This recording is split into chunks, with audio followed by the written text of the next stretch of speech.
Zn লেনক্সের বলে দৌড়ে single নিলেন নাজমুল হোসেন শান্ত, আর সেই সঙ্গেই বাঁধ ভাঙা উল্লাস চট্টগ্রামের গ্যালারি জুড়ে। উল্লাস দেখা গেল বাংলাদেশের ডাগআউটেও, কেননা শান্ত স্পর্শ করেছেন নিজের ব্যক্তিগত শতকটা, আর সেঞ্চুরি হাঁকিয়েই সৃষ্টিকর্তার প্রতি কৃতজ্ঞতা জানাতে দিলেন সেজদা। ব্যাটে চুমু দিয়ে করলেন নিজের আইকনিক সেলিব্রেশনটাও। শান্ত লিটনের জুটিতে লড়াই করার পুঁজি পেল বাংলাদেশ। প্রথমেই 3 উইকেট হারিয়ে দল পড়েছিল মহাবিপদে। বাঁচা মরার ম্যাচে সেই বিপদ কাটিয়ে শান্ত লিটনের অভিজ্ঞতায় দল পায় সিরিজ জয়ের পুঁজি। সিরিজ জিততে হলে জিততেই হবে ম্যাচ সমীকরণ যখন এমন, তখন টসে হেরে আগে ব্যাট করতে নামে মেহেদী হাসান মিরাজের দল, আর শুরুতেই হারাতে হয় 2 ওপেনারকে। প্রথম ওভারের দ্বিতীয় বলেই কাটা পড়েন ওপেনার সাইফ হাসান। বাংলাদেশের রানের খাতা খোলার আগেই দেখতে হয় উইকেটের পতন। সিলভার ডাকে সাজঘরে ফিরেন সাইফ, আরেক ওপেনার তানজিদ তামিমও বেশিক্ষণ টিকতে পারেননি ক্রিজে। একই বোলার অরুরকের বলেই হন বোল্ড। ডাগআউটে হাঁটা দেন মাত্র নামের পাশে 1 রান নিয়ে। শুরুতেই 2 উইকেট হারিয়ে বেশ চাপে পড়ে টাইগাররা।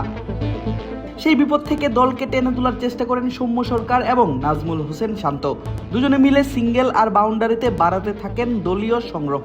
তবে খুব বেশি রান যুক্ত করতে পারেনি এই জুটি। আবারও বাধা হয়ে দাঁড়ায় সেই উইল ও রুর্ক।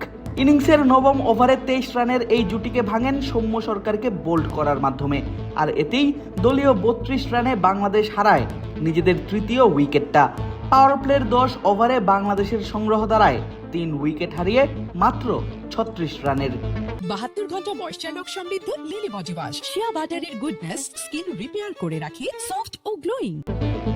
দলীয় রান 50-এর মাইলফলক স্পর্শ করে ইনিংসের 14তম ওভারে, আর 25তম ওভারে বাউন্ডারির মাধ্যমে বাংলাদেশ পেরোয় 100 রানের মাইলস্টোন। তবে এই রান করতে গিয়ে কোনো উইকেট হারাতে হয়নি টাইগারদের। নাজমুল হোসেন শান্ত এবং লিটন কুমার দাস মিলে গড়ে তুলেন দারুণ এক জুটি। ইনিংসের মাঝামাঝিতে অর্থাৎ 25 ওভার শেষে সেই 3 উইকেট হারিয়েই বাংলাদেশের দলীয় সংগ্রহ দাঁড়ায় 104 রানের। 26তম ওভারে এসে সিরিজের নিজের টানা দ্বিতীয় 50টা আদায় করে নেন নাজমুল শান্ত। কম যান না লিটন দাসও। স্বভাব সুলভ আগ্রাসী ব্যাটিং ছেড়ে করেন নিয়ন্ত্রিত ব্যাটিংটা। মূলত মিডল অর্ডারে হাল ধরার জন্যই লিটনকে টপ অর্ডার থেকে নামানো হয়েছিল মিডল অর্ডারে। সেই কাজটাই যেন ঠিকঠাক পালন করছেন এলকেডি। নাজমুল শান্তর সঙ্গে মিলে গড়েন 100 রানের জুটি।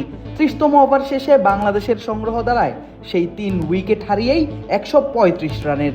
শান্তর পর লিটনও পৌঁছে যান নিজের অর্ধশতকের কাছাকাছি। তবে লিটন সেঞ্চুরির দেখা না পেলেও ঠিকই নিজের শতকটা তুলে নিলেন নাজমুল শান্ত।